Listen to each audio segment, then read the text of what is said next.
Bonjour à tous, ici Patrice Roy du site de formation lecompagnon.info avec une autre formation sur la fonction Excel Recherche V. Alors, avant de commencer, regardons qu'est-ce que nous avons comme information. Nous avons une liste d'étudiants et de leurs notes. L'exercice va consister à leur donner un grade, une lettre de A jusqu'à E, et aussi un commentaire de façon automatique.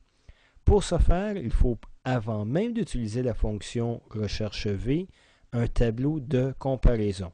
Et c'est ce que nous avons dans les cellules de A9 jusqu'à C13. Alors, regardons chacune des colonnes. La première colonne est la plus importante. C'est qu'est-ce qui va servir à comparer une valeur que vous avez dans votre modèle au tableau de comparaison. Alors, dans ce cas-ci, on a des valeurs de 0 jusqu'à 95 et chaque ligne se trouve à être une situation différente. Alors, entre 0 jusqu'à 60, c'est qu'on a un grade de E ou un échec. Dès qu'on arrive à 60, c'est un cas complètement différent. La personne aurait une note de D ou de passable. Dès qu'on arrive à 75, encore une fois, c'est une situation différente, où le grade sera assez et bon, et ainsi de suite.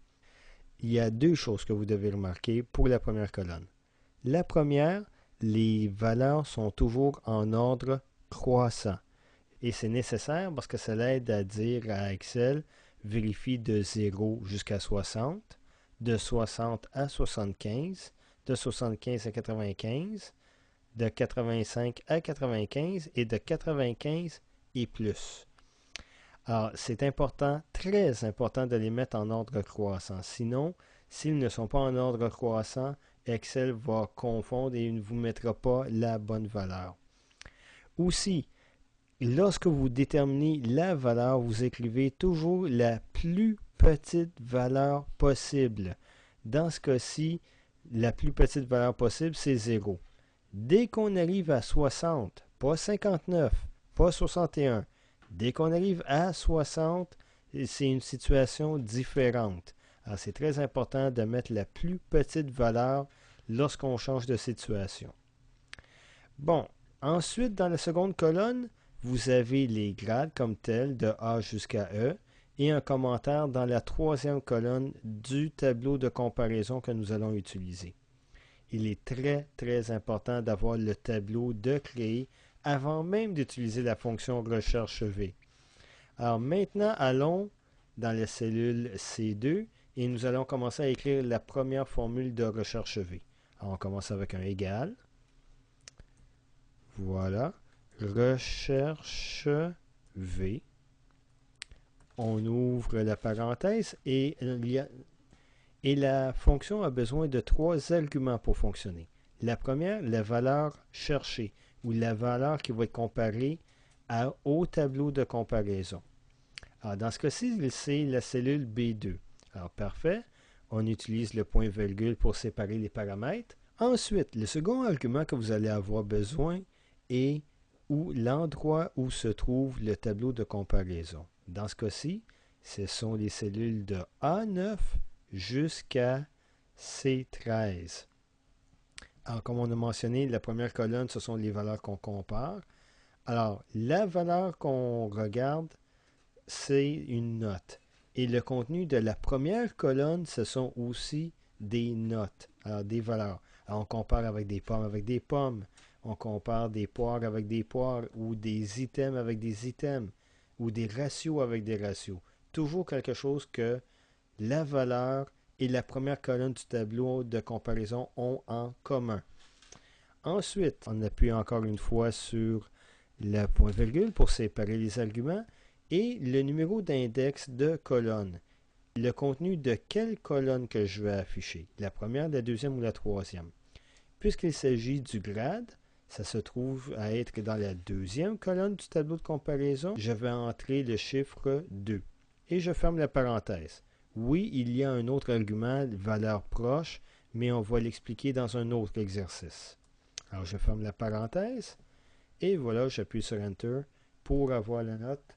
Alors, dans ce cas-ci, oui, c'est bel et bien un C si la personne a une note de 75.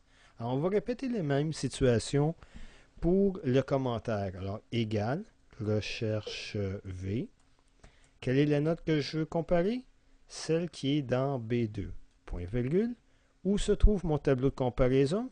De A9 jusqu'à C13. Et qu'est-ce que je veux afficher? Le contenu de la première, deuxième ou troisième colonne. Puisqu'il s'agit d'un commentaire, c'est le contenu de la troisième colonne. J'écris 3 tout simplement. Je ferme la parenthèse et j'appuie sur Enter. Et voilà, j'ai mon commentaire qui est affiché.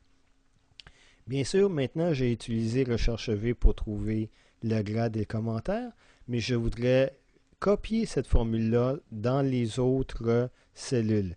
Cependant, il y a un piège. Dans ce cas-ci, on a vraiment besoin de figer la position du tableau de comparaison. Et je vais vous donner un exemple. Alors, je vais sur la cellule C2. Je vais tout simplement la copier en utilisant la poignée de recopie. Voilà. Et on voit que c'est non applicable. Mais pourquoi que c'est comme ça? Allons voir la formule que nous avons ici. Alors, recherche V, B2, c'est la cellule qu'on compare. De A9 à C13, l'endroit où se trouve le tableau de comparaison. Et 2, afficher le contenu de la deuxième colonne. Mais si on va voir maintenant C3, B3, oui, c'est la cellule qui est juste à la gauche avec la valeur qu'on veut comparer. Mais regardez ce qui est arrivé au tableau de comparaison. C'est maintenant de A10 à C14. On a copié la formule vers le bas. Alors, la position relative du tableau a changé. Ce n'est pas ce que je veux. Je veux vraiment la figer. Alors, je reviens à la cellule C2, où il y a ma première formule, et j'ai besoin d'y apporter un changement. Alors, je retourne dans la formule ici, et regardons ce qui arrive. Lorsque j'ai besoin de faire une formule et je sais que je vais la copier, j'ai besoin de regarder les notions de position relative et absolue. Dans ce cas-ci, j'ai besoin de copier la formule à la verticale, dans ce cas-ci vers le bas. Alors, mon problème, c'est que je veux figer la référence de mon tableau. Alors, j'ai aussi besoin de figer les références des lignes. Alors, j'ai besoin que ce soit toujours la ligne 9 jusqu'à la ligne 13. Alors, pour ce faire, je vais utiliser le signe de dollar pour figer cette partie de la formule.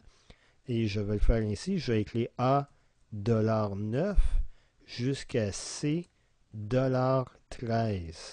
Alors, encore une fois, la même formule, sauf que maintenant, j'ai figé les références des lignes, de la ligne 9 jusqu'à la ligne 13. J'utilise la poignée de recopier encore une fois. Je descends vers le bas. Et maintenant, j'ai toutes mes grades pour tous mes étudiants. Alors, retournons à la cellule C3. C'est maintenant, encore une fois, de A9 jusqu'à C13. Alors, on va voir C4.